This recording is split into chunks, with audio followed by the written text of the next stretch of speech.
What's up, guys? Welcome to Storytime with Suge. Um, man, worked.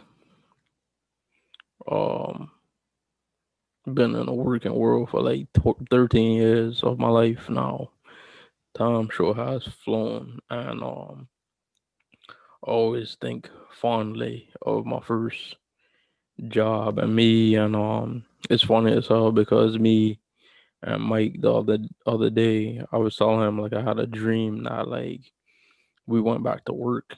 Me, him, and one of our other coworkers, and in my dream, like me and the manager,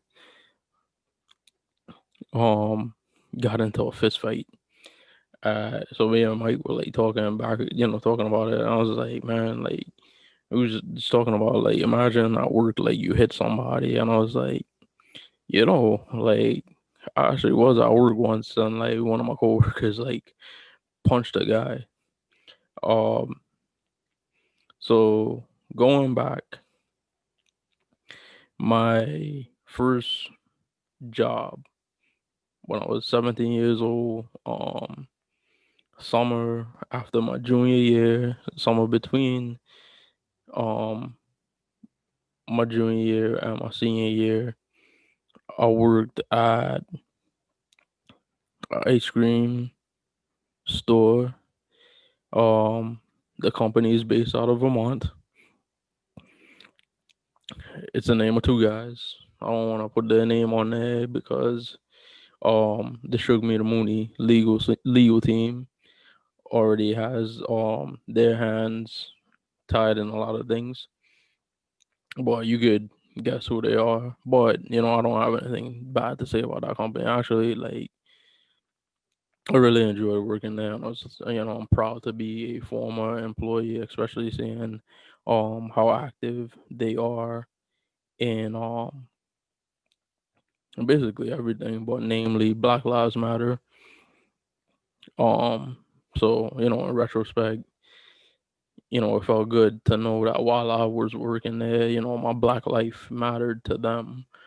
Um, so I was working there, met um two of my best friends. I love them to death. If y'all watching this, you know who you are. Um, considering family and um person who actually got me hired. If she's watching this, shout out. You know who you are. Um, she was great to me there. And while working there, so this place was located right in the heart of Times Square. And if you're um not a New Yorker, not familiar with like the Times Square area, but you've seen like wacky stuff on like the internet of like subway creatures and stuff like that. Like Times Square ain't just like the tourists, just like tourists. You also have like a lot of like characters, especially when you go to the blocks. um you go into the streets next to it. So our spot was located between actually located on 8th Avenue and right on the corner. So we actually used to provide like just water for our customers because we sold ice cream. So just for people to like cleanse their palate and stuff like that. And you know our place was like a block away from the Port Authority bus terminal, um, which is really like a hub for homeless people. A place for them to like hang around and sleep and stuff like that because people aren't there waiting to take buses and stuff. So it's really easy to like blend in and just basically wait for your bus all day. Um, so these guys used to, we had a lot of like, you know, people that looked out of it and stuff like that. And you know, we didn't like we couldn't we didn't kick them out or nothing. Like as long as they came in, they didn't bother anybody. Like they came, got a cup of water, left. Blah blah blah blah. Sometimes if they can afford it, they'll get like a cup of coffee. Um, so you know, you don't know what in life made led them to that point. So you try not to be like judgmental and stuff. And like I said, if we as long as we didn't mess with like the customers, like when you ain't really had a problem with us. So I had a supervisor there, and me and him had we kind of like took me under his wing a little bit, and me and him got on really really well. And you know I had a point that um I had this one situation. So we used to get like a lot of like it was a tourist spot, so you get like a lot of like families um going to like Broadway shows or just in Times Square and stuff like that. So I just remember I remember, like, if I'm not mistaken, it was like a lady and her two kids, and like this one guy came, and that's another thing too. We used to be open till like midnight every night. Like we'd close at midnight, so we were open pretty late. So if guys, it's pretty easy for people to come in there drunk or high or stuff like that. And make it there, like make themselves at home.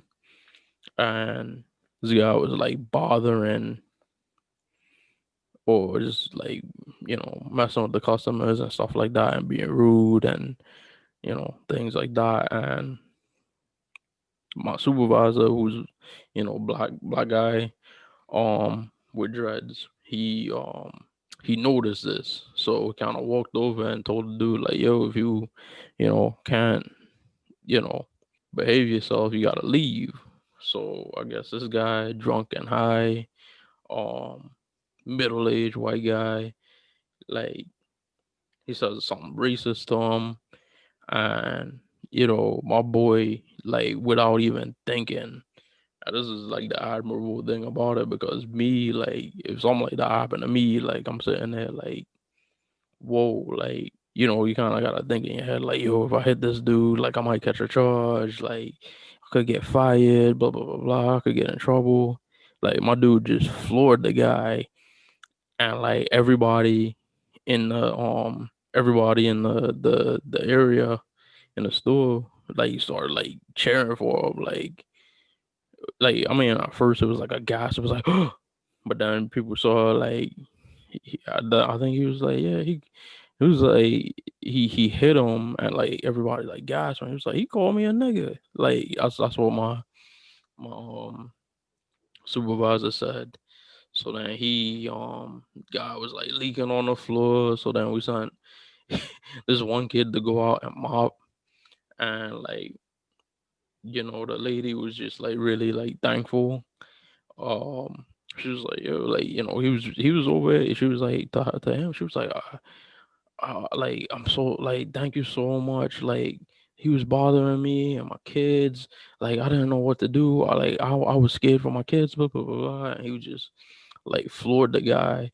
Um, and unfortunately, like, he ended up breaking like his hand or his wrist, and so he had to be out of work for like a month. And then when he came back, I guess like the time off, like, he probably you know got into his own type of shit, and some other things that mess with his mental. Because when he came back, like, he was like really different, really paranoid and stuff like that. I don't know if that situation came out, kind of messed him up like psychologically, but maybe. But it was just interesting. I was telling Mike, because we always talk about, like, especially when you work in like retail and stuff like that. People um usually like come in and they mess with you because it's kind of like like you work in retail or like food service.